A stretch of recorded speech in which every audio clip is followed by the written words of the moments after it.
안녕하십니까. 프라임법학원 형사소송법 담당 성기호입니다. 오늘부터 우리 경정승진 주관식 사례 강의 시작해 보도록 하겠습니다.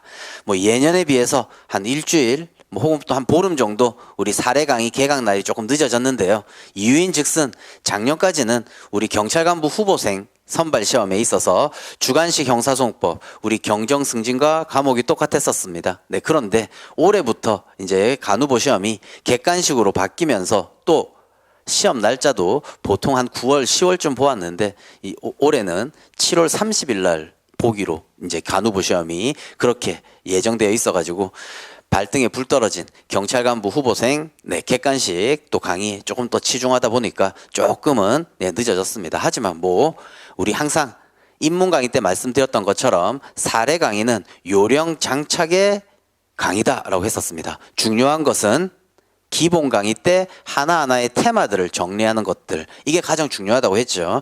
우리 마음이 급하다고 해서 오히려 내용이 너무 많아, 처음부터 줄여져 있는 요약서로 볼 거야, 기타 등등, 이렇게 마치 그게 지름길이냐 그렇게 좀 쉽게 가려고 하시는 분 계신데 큰일 납니다. 그죠? 네. 단문은 꾸역꾸역 외웠다 하더라도요, 이 단문에서 적혀 있는 그 사람들, 그들이 이제 사례 강의의 사실관계 속에 등장하게 되는 거죠. 네. 그래서 이제 그런 점들을 우리는 항상 기본 강의 때 그림 그렸던 그 내용을 토대로 케이스 잘 포섭시켜야 되겠다. 네, 하다못해 우리 지금 5월 30일입니다. 그쵸? 네. 그래서 내일 모레면 또 이제 지방선거가 있습니다. 6월 1일. 이제 지방선거 끝나면 또 이제 책도 받아보시고 본격적으로 사례 강의 진도가 나갈 건데요. 기본 강의 때 배웠던 그 사람들이 사례에서 읽었을 때 잘 매치가 되어야 됩니다. 우리 예를 들어 보죠. 우리 형사소송법이 경감승진 행정법보다 훨씬 더 어려운 이유는 분량도 많지만요, 기본적으로 외웠던 그 사람들이 많이 등장하게 되는 거죠. 네, 그러다 보니까, 그리고 또 많이 등장 플러스에 조금의 절차만 달라지면요, 영장이 있냐 없냐, 진술곡권 고지했냐 안 했냐, 또 하다못해 그 진술곡권 고지 대상이냐 아니냐, 그죠? 네. 그런 것들. 또는 공범이냐 아니냐, 이런 것들과 관련해서 논점이 완전 달라져 버리죠. 네. 그러다 보니까 형사소송법이 또 어렵다라고 말씀하시는 거죠. 네. 그리고 단문은 꾸역꾸역 외웠다 하더라도 케이스는 방금 말씀드린 것처럼 조금의 사실관계가 변형되면요, 자칫 잘못해서 하나 절차 정도 간과했다면요, 논점이 완전 달라지죠. 네, 그러다 보니까 우리 형사소송법 사례를 어려워하시는데 전혀 어려워하실 필요 없다라고 했었습니다. 이미 기본 강의 다 끝나긴 했지만 솔직히 또 이제 내일 모레 지방선거 끝나는 한 요 며칠이 있다면 이때 사례 강의 빨리 듣고 싶어요 라는 마음보다 그동안 했었던 기본 강의 하나하나의 전체 목차나 테마들, 전체 흐름들을 잘 복습하는 시간을 한번 가져보시죠. 예, 예를 들어 보겠습니다. 우리 입문 강의 때 거증 책임 전환에 대해서 단문 이렇게 써야 되겠다라고 샘플 삼아서 정리해서 썼습니다. 가장 중요한 게 단문에서도 목차죠. 그러다 보니까 이 목차들 조금 쉽게 외우자라고 해서 두 문자 알려드린 거죠. 두 문자가 또 다가 아니죠. 예를 들면 거증 책임 전환, 제일 1차적으로 머릿속에 떠올려야 될 두 문자가 뭡니까? 저의 첫 미팅. 그죠? 형사소송법에서 종횡무진 활약한 허현 상명녀. 그죠? 얼굴 허연 상명녀대 다니는 아가씨 허연 상명녀. 그죠? 그렇다면 외웠다 쳐요. 아직까지 허연 상명량을 못 외우고 계신 분은 없겠죠? 이게 목차지 않습니까? 그러면 두 번째, 허가 뭔지, 현이 뭔지, 상, 명, 양이 뭔지 외우셔야겠죠? 네, 그리고 또 이제 케이스로 간다면 여기서 뭐가 등장합니까? 명예훼손죄, 상명량의 명이죠, 명. 명예훼손죄 사실의 증명, 특히 특수한 위법성 조항 사유인 진실성, 공익성, 이것 거증 책임 누가 지냐와 관련된 문제였던 거죠. 이런 것들이 이제 케이스에 등장하는 거죠. 그리고 아주 오래되긴 했지만 우리 단문에 열심히 치중하다 보니까 케이스 답안은 이렇게 써야겠다라는 어느 정도의 틀도 잡아 놓았습니다. 그리고 단문에서 정리해야 될 그런 것들을 케이스에 어떻게 잘 접목시켜야 되는지 이런 부분도 말씀드렸던 것, 이제 본격적으로 사실관계 읽어보면서 사례 강의 나아가 보자라는 거죠. 네, 그래서 그런 점 또 한번 잘 기억하셔서 단문의 하나하나의 내용들을 잘 정리해 보셔야겠다라는 겁니다. 자, 그렇다면 한번 제가 또다시 하나 예를 들어 보겠습니다. 조금 어려운 테마긴 했었죠. 네, 그런데 사례에 가면 더 어려워지는 테마 하나 던져보겠습니다. 전문, 진술의 증거 능력, 약술하시오. 전체 목차요. 지금 듣고 있는데 목차까지 떠오르지 않았다면 실패. 오늘 또 열심히 외우셔야겠죠. 그럼 목차는 떠올랐습니다. PX 피자가 맛있더라 이거죠. PX 피제, PX 피제 정리해 보겠습니다. 한번 또 적어보죠. 전문, 진술의 증거 능력, 약술하시오. 전체 목차는 PX 피제더라라는 거. 그죠? 이거 먼저 떠올려야 될 거 아닙니까? 그 다음 이 PX 피제 누구한테 사오라고 했어요? 어이 성범아, 어이 성범요, 빨리 사와. 예화 목차도 외웠고. 암튼 자, 그렇다면 이 전문 진술의 증거 능력이 얘가 316조 1항이구나, 얘가 316조 2항이구나 이런 거죠. 한번 적어보죠. 316조의 P는요, 피고인 아닌 자의 진술이, 그죠? 공판준비, 공판기일에서의 진술이 누구의 진술을 전문하는 거예요? 피고인의 진술을 전문하는 경우. 그 다음 또 316조 2항은요, 피고인 아닌 자의 공판준비 또는 공판기일에서의 진술이 누구요? 피고인 아닌 타인의 진술을 전문하는 경우. 외우셨습니까? 이미 이것도 못 외우고 있는데 사례 강의 가면요, 지금 방금 피고인은 너무나 자명하지만 피고인 아닌 자의 이 여러 명들이 포함되냐 안 되냐, 그죠? 우리 늘 이제는 사례 강의 가면 기본 강의 때 정리했었던, 우리 뭐 하다못해 ABC의 증언 뭐 이런 것도 정리했었고, ABC의 증언 머릿속에 떠오릅니까? 뭐 아무튼 이런 사람들이 거기에 잘 매치가 되어야 논점을 찾을 거 아닙니까? 이것도 잘못 읽어버리면 316조 1항과 2항의 요건이 다르죠. 그러다 보니까 논점을 또 잘못 잡게 되고, 또 여기서 우리는 항상 또 공범이냐 공범 아니냐, 그렇죠? 이거요. 공범인 공동피고인, 공범 아닌 공동피고인 열심히 글로써 읽었는데 사례에서 나오면 이들과 매치가 안 되죠.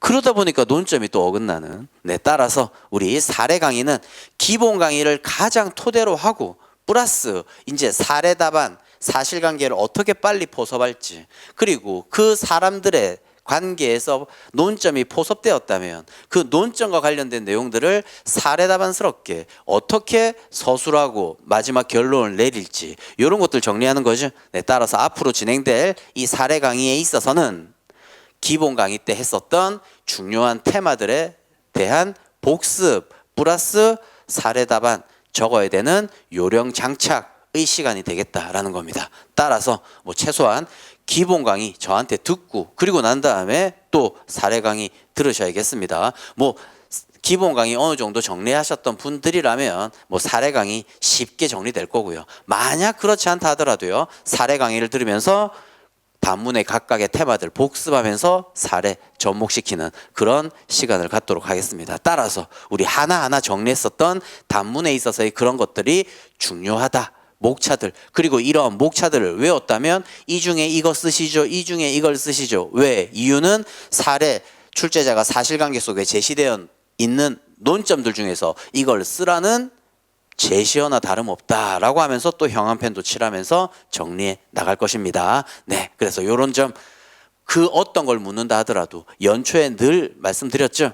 어떤 테마에 대해서 누군가가 탁 질문을 던진다면 최소한 구구단처럼 이런 목차 정도는 나와야겠다라는 거죠. 네, 그리고 항상 사람들 우리가 그림 늘 그렸습니다. 그림 그린 이유는요, 단문도 단문이긴 하지만 이제 케이스에서 하다못해요, 우리 늘 했었던 지금 내년도 특이입금 사례 논점이라고 하는 사법경찰관 작성 공범자 피의자 신문조서죠. 네, 그럼 또 반대로 살짝 곁다리의 논점을 가보면요. 사경 작성, 공범 아닌 공동 피고인에 대한 피의자 신문 조서의 증거 능력은 이런 것들 조금만 달라져 버리면 큰일 난다라는 거죠. 그래서 이런 점들 잘 체크하셔야 되니까 그것은 이제 앞으로 진행될 사례 강의 때 하나하나의 논점들, 사실 사람의 관계들 이런 것들 정리하면 되는 거고요. 결국은 기본 강의 때 외웠던 하나하나의 테마들이다. 그 어떤 걸 던진다 하더라도 전부 이렇게 구구단스럽게 바로바로 정리되어서 나와야겠다. 탄핵 증거 약술하시오. 바로 또 안 튀어나오면 안 되죠. 우와, 탄성, 허용 다 되지.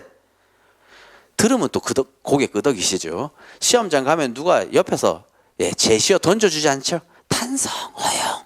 그렇지 않습니까? 그거부터 외워놓아야 이제 또 탄핵 증거 관련 사례 논점에서는 탄성, 허용 다대대 중에서 요거와 관련된 논점이니까 요 논점을 써야 되고 이제 이런 것들 설명드릴 겁니다. 이제 여러분과 저와 기본 강의를 잘 진행되어 오셨다면 마치 저의 강의 듣지 않은 사람은 좀 뭔 얘기하는 거야. 마치 선문답스럽게. 그렇죠? 우리 A, B, C의 증언인데 이 경우는 A의 증언이고 이 경우에는 B의 증언에 해당되는 케이스, 뭐 사실관계고 이런 말씀 계속 드릴 겁니다. 여튼 사례 강의 기본서, 복습 플러스 사례집에 있는 케이스들 다 풀 거고요. 거기에 더해서 그 사례집에 제시되어 있는 것과 조금의 유사한 국가고시 기출문제들 이런 것들도 강의 시간에 제가 열심히 필기 또는 설명으로서 여러분들께 말씀드리도록 하겠습니다. 그리고 또 하나 이제 정리돼야 될 부분들이 요즘 또 이런 말씀 많이 하시죠. 검찰청법 개정, 형사소송법 개정, 검수완박, 뭐 통과, 그죠? 이런 거 우리 주관식에서는 크게 중요하지 않습니다. 그죠? 네. 예, 우리 검사의 직접 수사, 개시할 수 있는 범죄를 줄여놓은 것일 뿐이고요. 그 다음에 이것도 한번 예를 들어 본다면 이겁니다. 뭐 그냥 우리 검찰청법에서 네. 예전에는 검사 2020년 형사소송법 개정 이후에 검찰청법이 개정되었을 때는 우리가 항상 경부선 공방대 등 대통령령에서 정하는 범죄 이거에 대해서는 검사가 직접 수사 개시할 수 있다라고 해놓았다고요. 그렇죠? 네. 그런데 이 중에서 경제범죄, 부패범죄, 이게 선거범죄 뭐 이런 겁니다. 네. 뭐 아무튼 그다음 공직자범죄 이런 것들인데 그 뒤에 끄는 네. 뭐 됐고 뭐 또 읊어본다면 뭐 방해산업범죄 그렇죠? 뭐 이런 것들인데 아무튼 뭐 대형 참사와 관련된 근데 여기서 뭘 지웠냐? 이 뒤에 거 다 지웠다 이 말이에요. 선거범죄는 이제 지금 또 내일 모레 지방선거가 있다 보니까 유예 기간을 두었기는 했고요. 올해 말까지. 그런데 여기서 다 지워졌다라는 거예요. 다 지워졌다. 요 2개 남았다 이 말이에요. 직접 수사 개시의 범죄가 줄어들었죠. 근데 이제 관건은 요거였습니다. 등자를 빼냐 안 빼냐 이거였어요. 등자 빼버리면요. 진짜 저 2개만 할 수 있는데 요런 것 등 대통령에서 령에서 정하는 범죄 하니까요. 요 조문의 해석 때문에 저거 유사한 범죄 더 늘릴 수도 있지 않냐. 그리고 또 정권이 또 바뀌었죠. 네, 그러다 보니까 우리 검사 수사 개시 해당되는 범죄와 관련된 그런 것들. 그리고 검사가 직접 수사 개시한 것에 대해서는 공소 제기할 수 없다. 이제 이런 조문이 있는데 우리 검경 수사권 조정과 관련된 2020년 개정 형사소송법에서 검경 관계라는 이런 단문들 뭐 그대로 또 유지하시면 되겠습니다. 네, 하다못해 우리가 늘 외웠던 보시송제, 즉 수사 준칙에 더 세부적으로 규정되어 있는 이런 내용들이 아직 개정된 건 아닙니다. 네, 그러니까 그대로 또 유지하시면 되겠고 괜히 정치적으로 말만 많고 뉴스에 많이 나와서 마치 뭔가 대단한 게 막 바뀐 것 같은데 그런 거 아니다라는 것들요. 한번 보시고 그다음 오히려 더 중요한 것은요.